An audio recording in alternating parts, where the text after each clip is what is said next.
Hello, all my dear students. Very precious good morning to all of you. I am Ajay Prakash Tiwari, welcoming you to all to your official YouTube channel Biology at Your Fingers. Today we will discuss about the next topic of chapter number 1, and that is what sexuality in organism as well as fertilization and post-fertilization changes. Up till now in chapter number 1 we have discussed about the pre-fertilization changes as well as the mode of asexual reproduction in video number 1, 2, 3 and 4. So today we will discuss about all those topics in very detail, and unfortunately I was not able to make the videos due to some urgent work or due to some family problem, but I am here with the new videos with a new energy for all of you, and today we will discuss about the what sexual reproduction. And in sexual reproduction, as we discussed in the previous video, that there are three events. The event number 1, that is what gametogenesis. The event number 2 was that is fertilization, and the event number third is post fertilization changes. So today we will discuss about the fertilization as well as post fertilization changes. So let's quickly start without wasting the time. Before discussing the fertilization as well as post fertilization changes, we will discuss some general terms. That is what sexuality in organisms. There are some important terms, those are very important for your competitive as well as board examination. So we will discuss all those quickly. In the case of plants, if one flower has both male and female reproductive part, it means that let's consider this marker as a flower.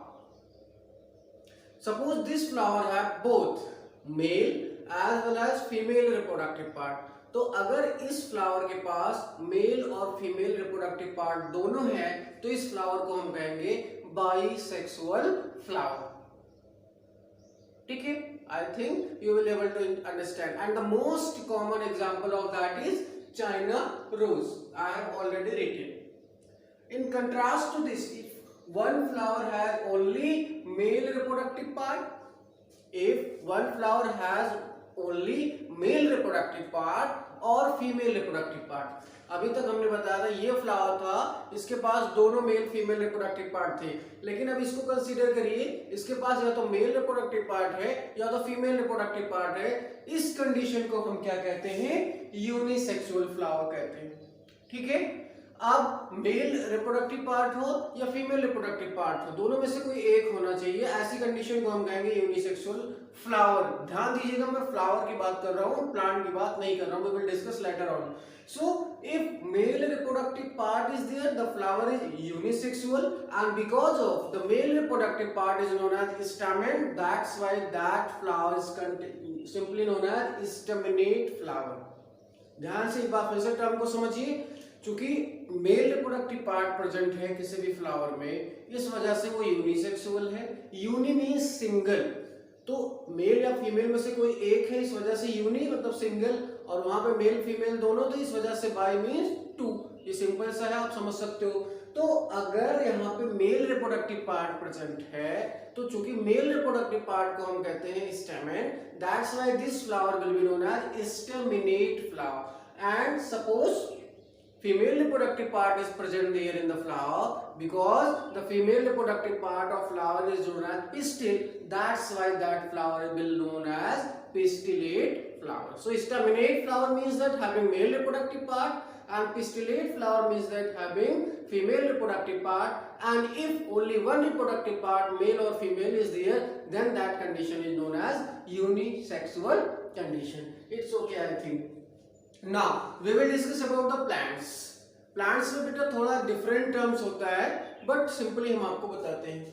If one plant having both sex organ, suppose this is a plant and it have both the sex organ, कहने का मतलब male reproductive part भी है और female reproductive part है. We are talking about plant, not flower. It means that इस plant के पास या तो दो तरह के फ्लावर होंगे, एक में जिसमें मेल रिप्रोडक्टिव पार्ट होगा, दूसरे में जिसमें फीमेल रिप्रोडक्टिव पार्ट होगा, या दूसरी कंडीशन ये होगी इसी के पास एक ऐसा फ्लावर होगा जिसमें दोनों होंगे. इट मींस दैट इस प्लांट के पास क्या कंडीशन हो सकती है, या तो एक ये वाला फ्लावर आया इस फ्लावर में क्या था, मेल रिप्रोडक्टिव पार्ट था, और उसके बाद दूसरा फ्लावर ये था, इसके पास फीमेल रिप्रोडक्टिव पार्ट था। तो एक फ्लावर है जिसके पास मेल रिप्रोडक्टिव पार्ट है, दूसरा फ्लावर है जिसके पास फीमेल रिप्रोडक्टिव पार्ट है। ये क्या है, प्लांट है, यानी इस प्लांट के पास मेल रिप्रोडक्टिव पार्ट जिसमें वो फ्लावर भी है, फीमेल रिप्रोडक्टिव पार्ट वाला फ्लावर भी है। तो इस कंडीशन को हम क्या कहेंगे, इस कंडीशन को हम कहेंगे मोनोसियस। यानी अगर किसी एक प्लांट के पास मेल और फीमेल फ्लावर्स दोनों हैं, या एक ऐसा फ्लावर है जिसके पास मेल और फीमेल रिप्रोडक्टिव पार्ट दोनों हैं, that condition is known as what, monoecious condition. Let's consider example of that is coconut and cucurbitaceae. It means that the member of Cucurbitaceae family, all those creeping plants such as you know, cucumber, pumpkin, all these bottle gourd, pointed gourd. Let's quickly recap. One plant having only male और female sex organ, यानी अब हम यहाँ पे discuss कर रहे हैं कोई एक प्लांट था जिसके पास अभी तक दोनों था, तो हो गया मोनोसियस. यहाँ पे क्या है, अगर कोई एक प्लांट है और इसके पास केवल मेल या फीमेल सेक्स ऑर्गन है, तो इस कंडीशन को हम कहेंगे डायसियस कंडीशन. ठीक है, it means that example of that is papaya. अब बेटा मैं आपको पपाया का एग्जांपल बताता हूँ. एक्चुअली पपाया में क्या होता है, एक ट्री ऐसा होता है या एक प्लांट ऐसा होता है जिसके पास मेल रिप्रोडक्टिव पार्ट होता है, दूसरा प्लांट ऐसा होता है जिसके पास फीमेल रिप्रोडक्टिव पार्ट होता है. कहने का मतलब मान के चलते हैं पपाया का प्लांट नंबर 1 था, ये पपाया का प्लांट नंबर 2 था. Let's quickly recap. This was the plant number 1 of papaya, this was the plant number 2 of papaya. इसके पास क्या है, मेल रिप्रोडक्टिव पार्ट है, इसके पास क्या है, फीमेल रिप्रोडक्टिव पार्ट है. तो ऐसी कंडीशन को हम क्या कहेंगे बेटा, ये है क्या, डायोसिस. ठीक है, इसी तरह से आप आंवले में भी एग्जांपल ले सकते हैं. आंवले के पास भी ऐसी कंडीशन होती है, एक के पास मेल होता है, दूसरे के पास फीमेल होता है. तो अगर एक के पास मेल है, एक प्लांट के पास, दूसरे प्लांट के पास फीमेल है, तो ऐसी कंडीशन को आप कहोगे डायोसिस. और एक ही प्लांट के पास मेल फीमेल दोनों था, तो ऐसे कंडीशन को आप क्या कहोगे, मोनोसिस. अब बात करेंगे बेटा फिर से एनिमल्स की कैटेगरी में. आपको पता होना चाहिए in the case of higher animals, जैसे हम लोग हैं, ह्यूमन बीइंग्स हैं, मैमल्स हैं. In the case of higher animals there is sexual dimorphism. It means that male and females are separate. So that condition is known as unisexual condition. कहने का मतलब अगर एनिमल्स की बात करें, हायर एनिमल्स की बात करें, तो एक एनिमल जिसके पास केवल एक सेक्स ऑर्गन है, वो चाहे मेल हो या फीमेल सेक्स ऑर्गन हो, that condition is known as unisexual. जैसे ह्यूमन बीइंग को आप कंसीडर करो, मेल के पास क्या है, मेल रिप्रोडक्टिव सिस्टम, फीमेल्स के पास क्या है, female reproductive system. So such kind of condition is known as unisexual condition. And if both male and female sex organs are present in the same organism or in the same animal, that condition is known as what?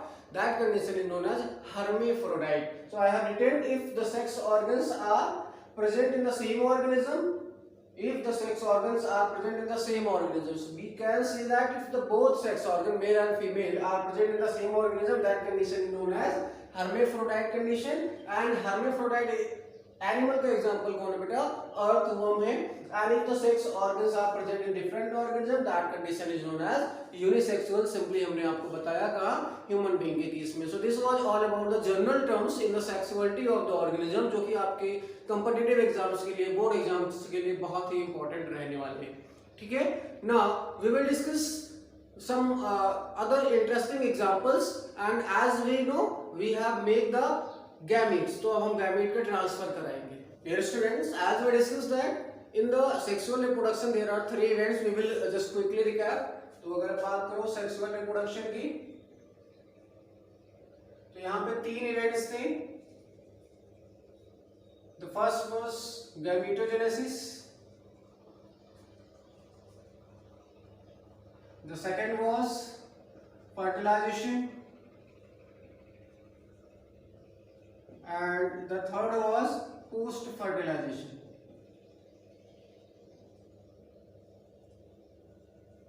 Or we can just write here pre fertilization changes. So these were pre fertilization changes and these are post fertilization changes. बेटा pre fertilization changes में आप discuss करोगे gamete formation, ठीक है, और उसके बाद gamete का ट्रांसफर।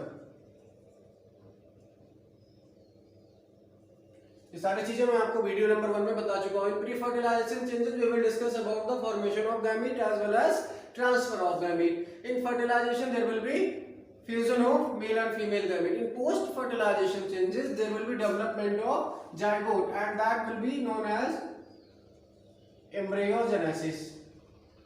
ये सारी चीजें मैंने आपको पहले भी बताई। Let's quickly recap about the first change, that is pre-fertilization changes. ये मैं पहले आपको बता चुका हूँ, इसलिए बहुत तेजी से रिवाइज करा रहा हूँ। इन प्री फर्टिलाइजेशन चेंजेस हमने आपको पहला बताया था गैमेटोजेनेसिस। गैमेटोजेनेसिस, तो गैमेटोजेनेसिस एक्चुअली में होता क्या है? This is what formation of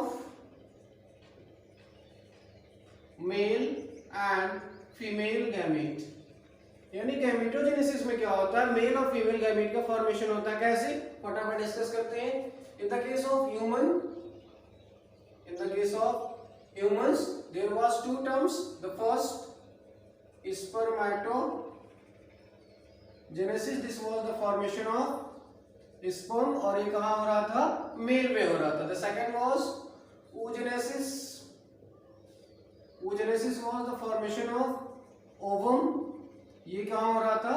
Females में हो रहा था. It means that the process of formation of male gamete, that is sperm, is known as spermatogenesis, and the process of formation of female gamete, that is known as ovum, in the case of human being, is known as what? Oogenesis. So both spermatogenesis and oogenesis was a term. Gametogenesis, that is used in the case of human being. Let's consider in the case of plants.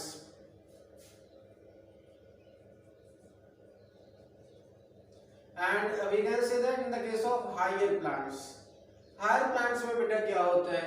यहाँ पे जो होता है male gametes are formed in pollen grains.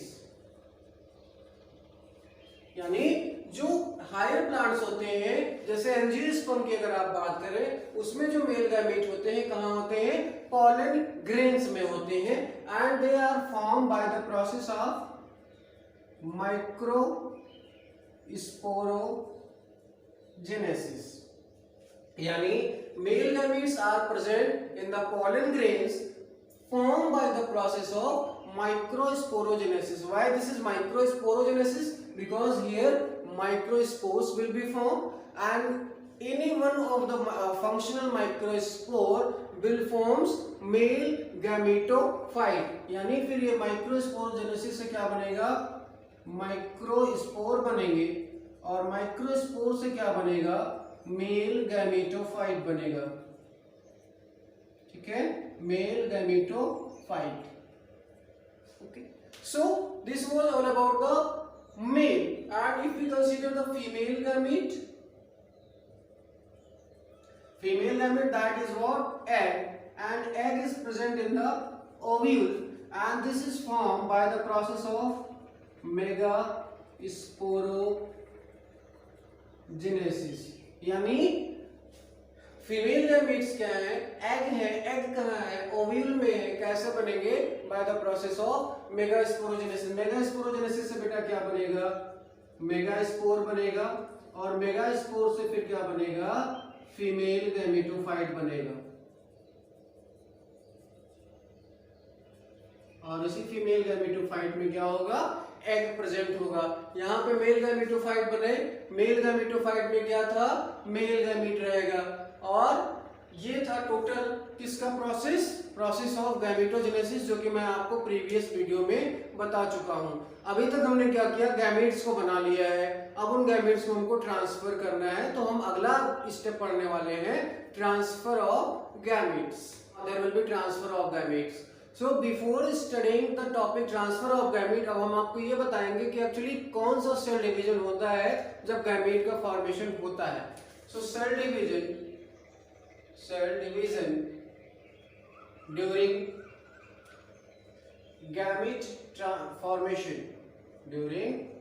Gamete formation, यानी जब cell division होगा वो कौन सा होगा जब गैमीट बन रहे होंगे? So here haploid organisms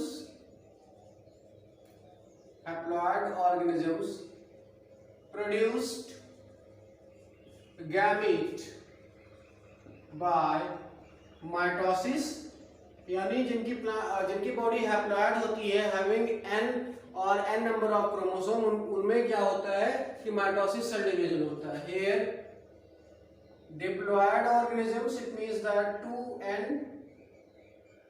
diploid organisms produce gamete by meiosis, यानी दो सेल डिवीजन मैंने आपको बताया. जो हैप्लॉइड होते हैं उनमें माइटोसिस होता है, और जो डिप्लॉयड होते हैं बेटा उनमें कौन सा सेल डिवीजन होता है? वो मियोसिस होता है. ठीक है. Okay, now we will consider the example. So Monera means that the group of bacteria. Algae, Monera, algae, fungi and bryophytes have haploid plant body, यानी इन सभी के पास क्या होता है? Haploid body. It means that कौन सा सेल डिवीजन होने वाला है यहाँ पे? Mitosis. In the case of pteridophytes, in the case of gymnosperms, in the case of angiosperms, the body is diploid, यानी यहाँ पे कौन सा सेल डिवीजन होने वाला है? मियोसिस होने वाला है. So Monera, algae, fungus and bryophytes, these have haploid plant body. It means that they will just simply forms the gamete by the process of mitosis. और यहाँ पे क्या होने वाला है? हर एनिमल्स में, जैसे आप बात करो टेरिडोफाइट्स की, जिम्नोस्पर्म्स की और एंजियोस्पर्म की, तो इनके केसेस में बेटा क्या होने वाले हैं? मियोसिस होगी. So this was all about the cell division during the formation of gamete. Now we will discuss the transfer of gamete. We will discuss in note. In diploid organisms,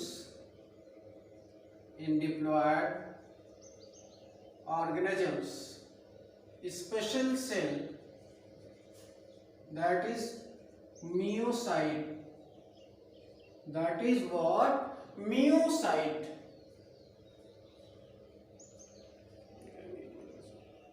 In diploid organism, special cell myocyte, that is known as gamete mother cell undergo meiosis. यानी जो भी diploid organism होते हैं उसमें एक particular cell होती है, special cell होती है, जिसको हम मियोसाइट कहते हैं. मियोसाइट क्या है? गैमेट मदर सेल है, जो कि बाद में क्या बनाएगी? गैमेट बनाएगी. नेक्स्ट अब हम डिस्कस करने वाले हैं दूसरा इवेंट बेटा, gamete transfer.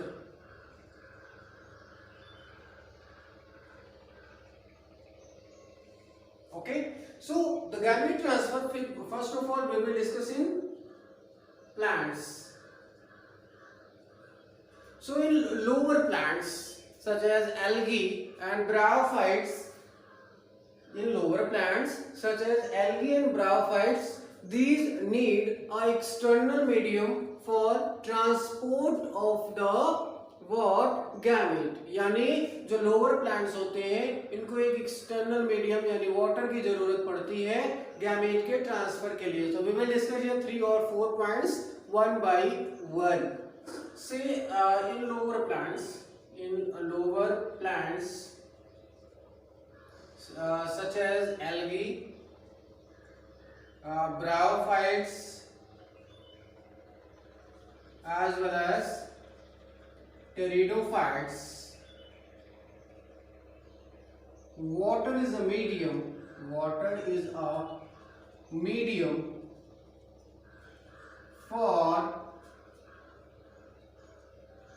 transport of gamete. यानी जो हमारे लोअर प्लांट्स है, एल्गी है, ब्रायोफाइट्स है, टेरिडोफाइट्स है, इनके लिए क्या होता है? वाटर एक मीडियम होता है. क्यों? ट्रांसपोर्ट ऑफ गैमेट के लिए. हेंस large number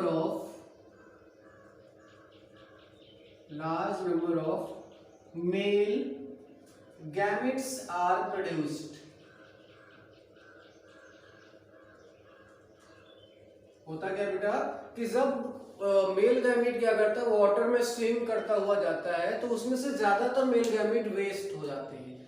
तो ज्यादा से ज्यादा मेल गैमेट्स वेस्ट हो रहे हैं, इस वजह से बहुत ज्यादा संख्या में प्रोड्यूस हो रहे हैं। सपोज अगर एक की संख्या में बना और वो पहुंच ही नहीं पाया फीमेल तक, तो उस कंडीशन में फर्टिलाइजेशन नहीं होगा। 2-4 बने वो सब नष्ट हो गए। इस वजह से बहुत ज्यादा संख्या में मेल गैमेट्स बनते हैं जो कि क्या करते हैं, along with water current swim करते हुए फीमेल तक पहुंचते हैं। तो this was all about the lower plants. Now we will discuss about the higher plants. अगर बेटा हम लोअर प्लांट्स की बात करें तो यहाँ पे क्या होता है, male gametes more than female, यानी जो लोअर प्लांट्स होते हैं यहाँ पे मेल गैमेट ज्यादा बनता है, फीमेल गैमेट कम बनता है। मेल क्या होता है, male one is just simply motile and female gamete क्या होता है, नॉन मोटाइल होता है। ठीक है, तो ये जो मोटाइल मेल गैमेट है ये वाटर करंट से स्विम करता हुआ फीमेल तक पहुंचता है और ये बहुत ज्यादा संख्या में बनते हैं। Now we will discuss in the case of higher animals, higher plants. Male gametes are transferred by pollination। यानी जब आप बात करोगे हायर प्लांट्स की बेटा, तो हायर प्लांट्स में एक यूनिक मैकेनिज्म होता है जिसे हम कहते हैं पॉलिनेशन। पॉलिनेशन में क्या होता है, the male gametes are transferred from the anther to the stigma of the female and that condition is known as what, pollination। We will discuss the example of here gymnosperms and angiosperms। यानी क्या था, algae, fungi और pteridophyte, algae, fungi, bryophytes और pteridophytes में क्या था, there was water as a medium for transfer of the male gametes. Male gamete motile था, female gamete क्या था, नॉन मोटाइल था। यहाँ पे क्या हो रहा है, मेल गैमेट कैसे ट्रांसफर हो रहा है, पॉलिनेशन प्रोसेस से। Now will discuss in the case of animals. Let's say in the case of lower animals such as frog and fishes, here water is a medium, water is a medium for transport of male gamete। यानी अगर आप बात करो lower animals की जैसे frog और fishes में, तो यहाँ पे भी वही कंडीशन होती है लोअर प्लांट्स की तरह। Large number of male gametes are produced, they will swim in the water and will reach to the female. And let's consider in the case of higher animals. यहाँ पे animals हैं वो कौन से हैं, higher हैं। कौन सा प्रोसेस होता है, इंसेमिनेशन। इट मींस दैट यहाँ पे mail deposited the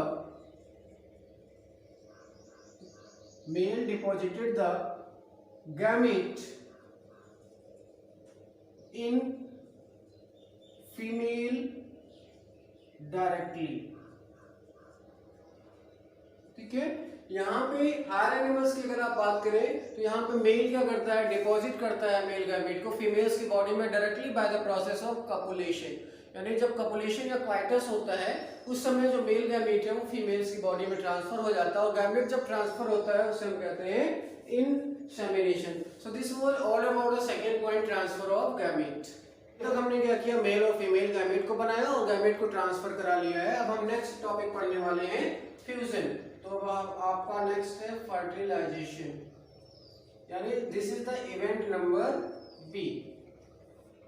pre fertilization changes हमने पढ़ लिया, fertilization this is the what, fusion of, this is fusion of male and female gamete, fusion of male and female gamete to form diploid zygote। It means that the process of fusion of male and female gamete to form a diploid zygote is known as what, fertilization, and this is also known as diploid zygote, also known as syngamy. Okay, so fertilization is also known as syngamy. This is what fusion of male and female gamete. बेटा fertilization दो तरह का होता है. The first one is external fertilization, and the second one is here what? Internal fertilization. External and internal, यानी दो तरह का fertilization है, external and internal fertilization. External fertilization takes place outside the body, internal fertilization takes place inside the body. So in the case of in lower plants and animals, अगर आप बात करें lower plants की और lower animals की, तो वहां पे बेटा क्या होता है? External fertilization. जैसा कि अभी हमने आपको बताया था ब्रायोफाइट्स. ठीक है, तो अगर आप ब्रायोफाइट्स की बात करें, फ्रॉग की बात करें, फिशेस की बात करें, तो यहाँ पे सब कंडीशन क्या है? कौन सी है? एक्सटर्नल फर्टिलाइजेशन वाली है. ठीक है, let's quickly right example here.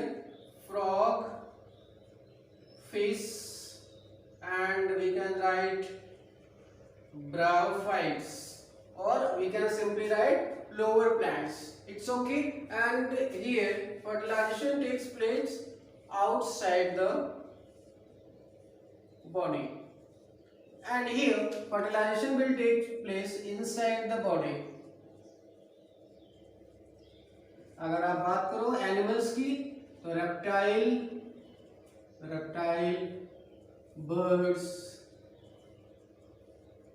Mammals की बात हो गई, और हायर प्लांट्स की बात हो गई. हायर प्लांट्स, इसमें आप डिस्कस कर सकते हो जिम्नोस्पर्म्स, और दूसरा आप डिस्कस कर सकते हो किसको? एंजियोस्पर्म्स को. सो बेटा जो लोअर प्लांट्स, लोअर एनिमल्स होते हैं, उनमें external fertilization outside the body होता है, और जो हायर प्लांट्स और हायर एनिमल्स होते हैं, उनमें internal fertilization inside the body होता है. So that was all about the fertilization. Site of fertilization, if we consider in the case of human being, that is fallopian tube or ovidum, and site of fertilization in the case of higher plants is simply what? Ovule, and in which egg is present. तो वहां पे site of fertilisation क्या था? Ovule था. और animals के case में, human being के केस में साइट ऑफ फर्टिलाइजेशन क्या है? fallopian tube है. So this was all about the fertilization or syngamy. Now we will discuss the post fertilization changes very quickly. So before discussing the post fertilization changes,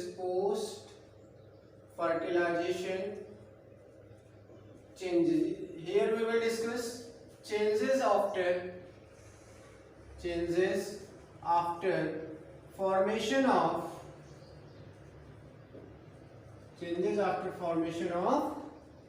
zygote.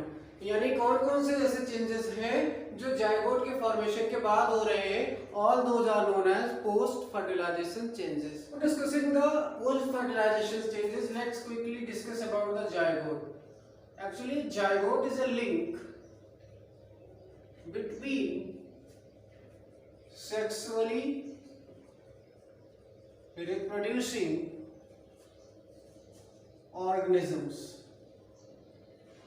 So zygote क्या होता है? ये एक link होता है जो sexually reproducing organism होते हैं, उनके बीच में ये लिंक होता है. And formation of zygote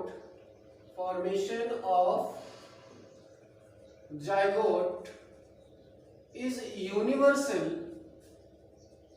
in all sexually reproducing organisms. यानी जितने भी सेक्सुअली रिप्रोड्यूसिंग ऑर्गेनिजम्स हैं, उनमें जायगोट का बनना क्या है? एक यूनिवर्सल प्रोसेस है. And in the case of certain algae and fungus, zygote also develop a layer or a resistant layer around it for the unfavorable condition. I am not going to mention that. Let's come to the next process, that is post fertilization change. and in post fertilization change we will discuss about the embryogenesis, and in embryogenesis we will discuss formation or development of zygote, development of embryo. So embryogenesis नाम से ही clear है कि यहाँ पे किसका development हो रहा है, एम्ब्रियो का डेवलपमेंट हो रहा है, कैसे. So embryogenesis this takes place by means of two processes, mitosis cell division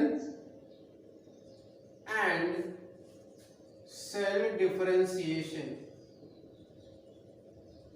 यानी एम्ब्रियोजेनेसिस में बेटा होता क्या है, दो चीजें होती हैं, एक तो माइटोसिस सेल डिवीजन होता है और दूसरा सेल डिफरेंशिएशन होता है. By means of cell division,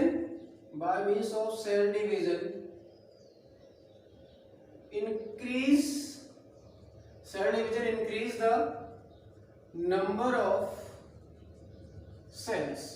नाम से ही क्लियर है, अगर सेल डिवाइड करेगी तो जो सेल्स की संख्या है वो बढ़ेगी. Now zygote will undergo division. वो कौन सा डिवीजन होगा, माइटोसिस होगा. उससे क्या होगी, सेल्स की संख्या बढ़ेगी, और जब सेल्स की संख्या बढ़ेगी बाद में वो ग्रुप में आएंगी. ग्रुप में आने के बाद टिश्यू बनेंगे, टिश्यू से ऑर्गन और ऑर्गन से ऑर्गन सिस्टम, और अल्टीमेटली बॉडी का फॉर्मेशन हो जाता है. सो नाउ फर्स्ट स्टेप हमने पढ़ा कि सेल डिवीजन में सेल्स की संख्या बढ़ी. अब सेल डिफरेंशिएशन में क्या होता है, सेल डिफरेंशिएशन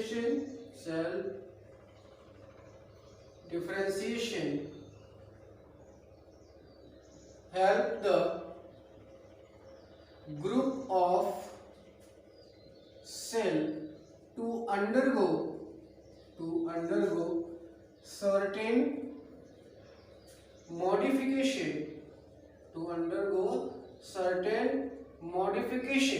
यानी अब सेल डिफरेंशिएशन में क्या हो रहा है, सेल्स जो थी यानी ग्रुप था जो सेल्स का, उनमें क्या हो रहा है, मॉडिफिकेशन हो रहा है. और मॉडिफिकेशन से क्या होगा, टू फॉर्म स्पेशलाइज्ड टिश्यू.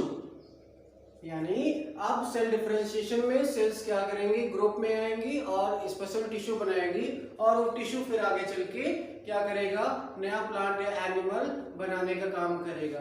ठीक है. Modification to form specialised tissue and organ we can write here. So this was all about the cell division and cell differentiation that takes place during the embryogenesis or post fertilization change. Now we will discuss some important terms. Production of egg is known as ovulation. यानी egg का बनना या egg का produce होना क्या कहलाता है, ovulation कहलाता है.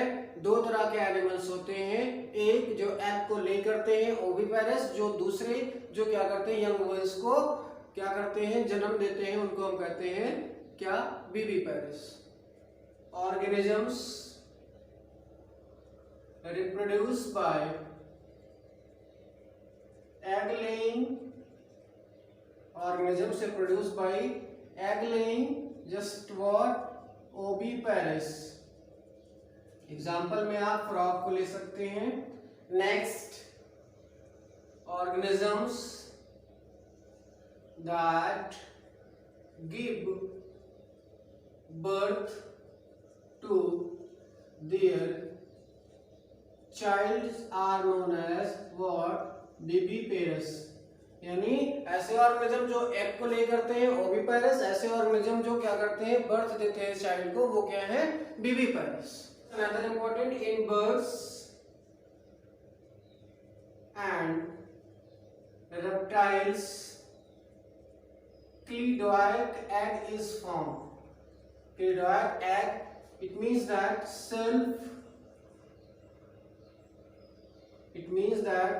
self-sufficient yolk. यानी अगर आप बात करो बर्ड्स की और रेप्टाइल्स की, चूंकि वहां पे पेरेंटल केयर नहीं होता है, ऐसा कोई स्पेशल टिश्यू नहीं है, एग बाहर है, इस वजह से उसमें पर्याप्त मात्रा में यॉक कंटेंट होता है जो कि क्या करता है, न्यूट्रिशन प्रोवाइड करता है. ठीक है. In the case of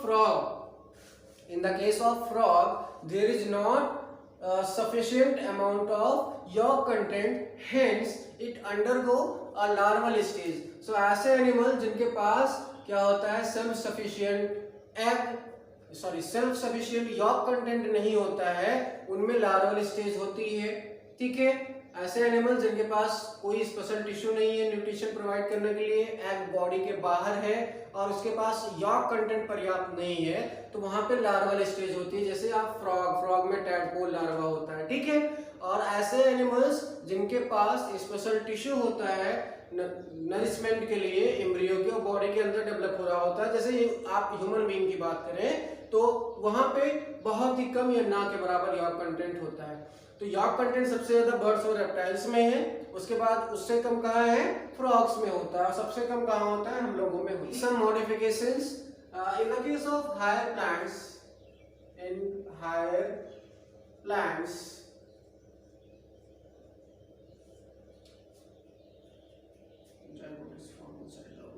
in the case of higher plants, zygote is formed inside the ovule,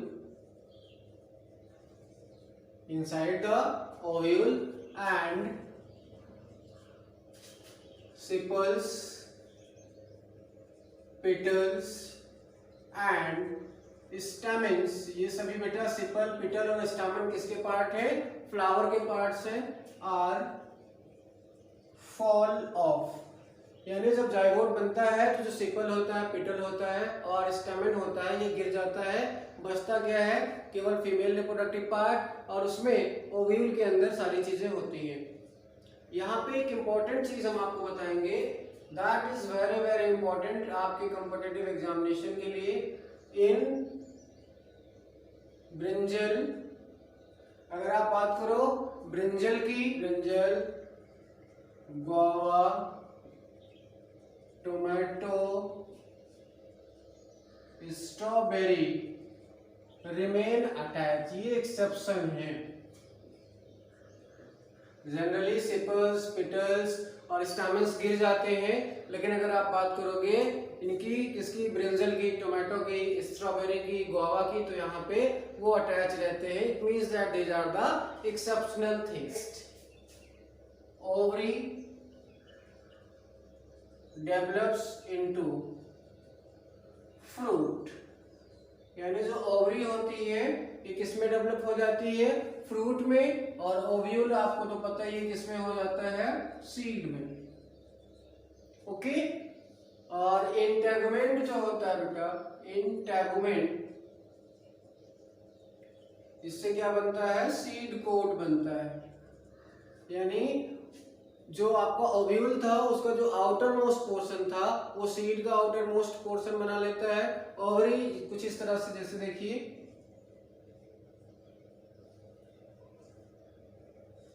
इसके अंदर आपका क्या था, ओव्यूल था।